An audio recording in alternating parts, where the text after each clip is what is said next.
Well, hello ladies and gentlemen, and welcome to Rider Ramblings. Just excuse me while I just watch what's happening ahead.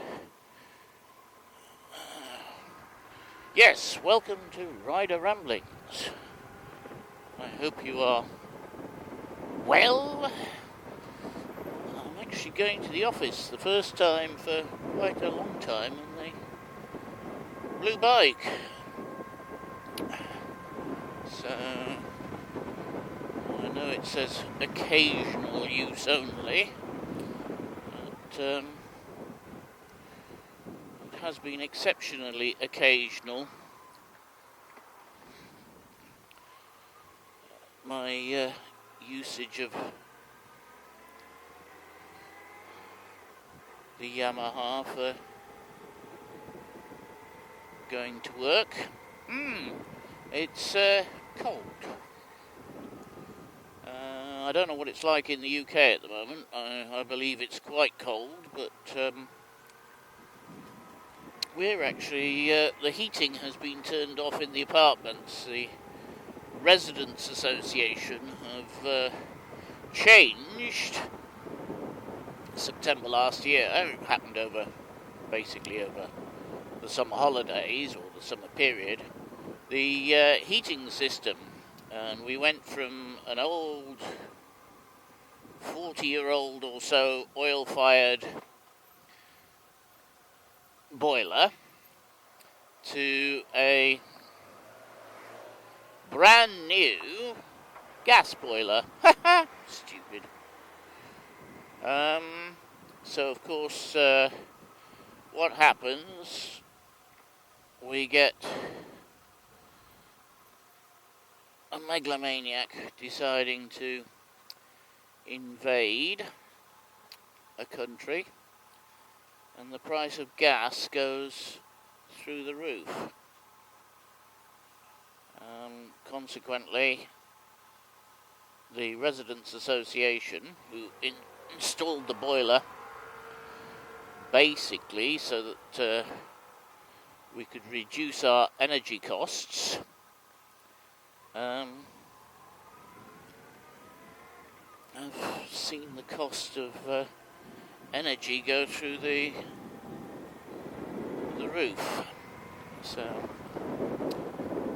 we have no heating at the moment, simply because it's been switched off.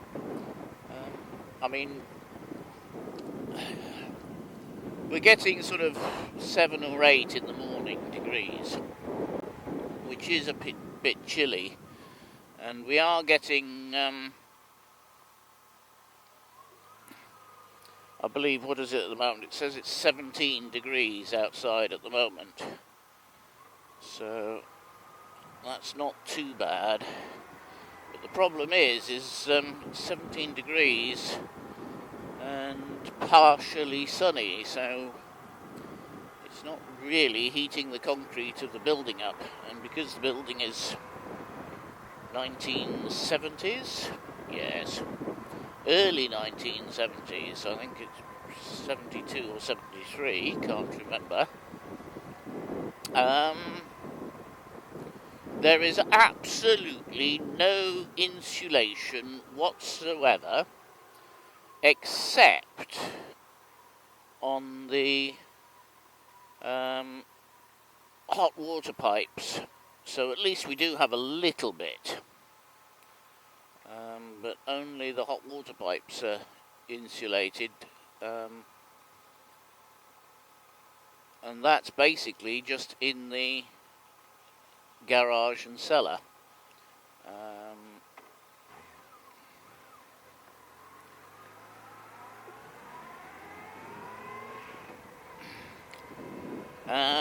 So consequently,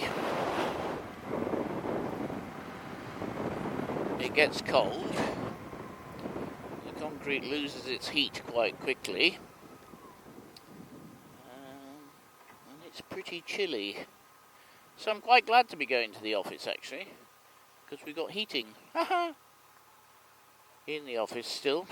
Well, that's electric. I don't know who pays for it. I imagine it's all part of the rent, but My boss doesn't know how that's paid for either. It's all done through the central head office system. We have a strange system of bosses. We do. We've got a boss in each centre, and then we've got a boss for the centre who's at head office, and the boss for the centre at head office sort of looks after more of the administrative side of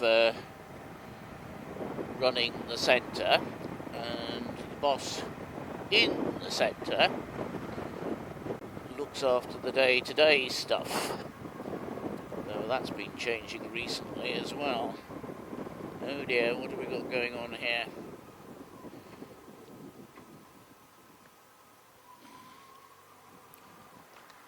Doesn't look good.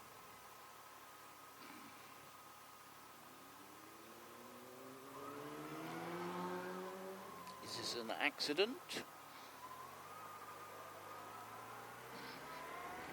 Somebody not well? Can't see.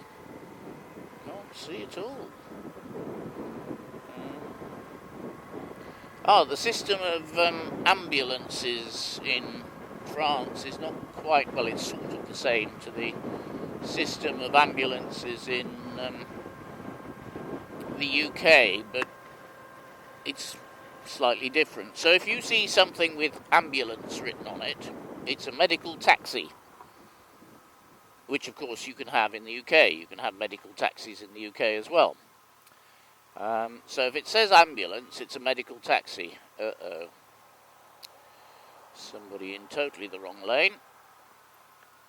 And then if you have something that has SAMU written on it, that is two things. It's an ambulance, but it's also a first responder to an accident scene as well. So yes, so what happens is if you're unwell in France, you don't usually phone the doctor, you phone the SAMU, and the SAMU are actually part of the fire brigade. Yes, honest, they're part of the fire brigade. So you contact them and they will come out, and they're actually pretty good as well. It's like the UK used to be 20 years ago or so. They come out very quickly and will look after you and take you to hospital and so on, and that type of thing. So yeah, it's actually quite a good system. And then they've got these blue and white medical taxis. Now, the medical taxis have the flashing blue lights and things like this, and if they're carrying a patient, in inverted commas, then they have similar rights to an emergency vehicle. They can go through speed cameras, red lights, that type of thing, and so on. So if you're in a desperate hurry to get somewhere, in Paris during the rush hour, for example, you phone a medical taxi and ask them to take you to the nearest medical centre, to closest to where you're actually going. And they will take you through the traffic on blue lights. And, oh, come on, do something.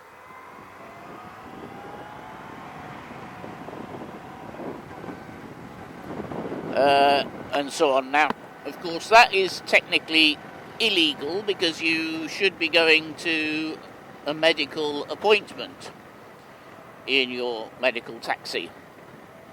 They're fully equipped. I mean, you know, they are actually fully equipped ambulances, or some of them are, and they're very good actually, because they are designed to take people who don't have cars to medical appointments. That's what they're there for, or to do transfers between hospitals and this type of thing, and it's a very good system. It works very well, and if you are actually ill and you call the medical taxi, you can get the cost repaid by a mixture of the Social Security and your mutuelle, your insurance. So you can actually get your money back, but it has to be approved by a medical professional,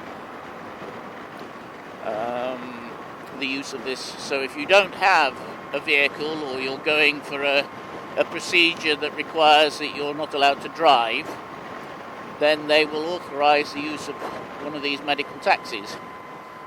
You pay for the taxi, usually by cheque, and it's reimbursed via your mutuelle and the Social Security. Now, you might not get it all back, because the amount of reimbursement from your insurance depends on what level of insurance you've taken out. Oh, it looks like, although we're in the middle of the school holidays, it looks like we've got a traffic jam. So anyhow, that's the system of ambulances and medical taxis and things like that in France. I'll say thank you very much. Please like, comment and subscribe, and I'll keep the camera running in case, just like the last time was when I was going down the Périphérique last Thursday. It was, oops, wrong button. Something interesting happened. Let's see if something interesting happens this time. Cheerio.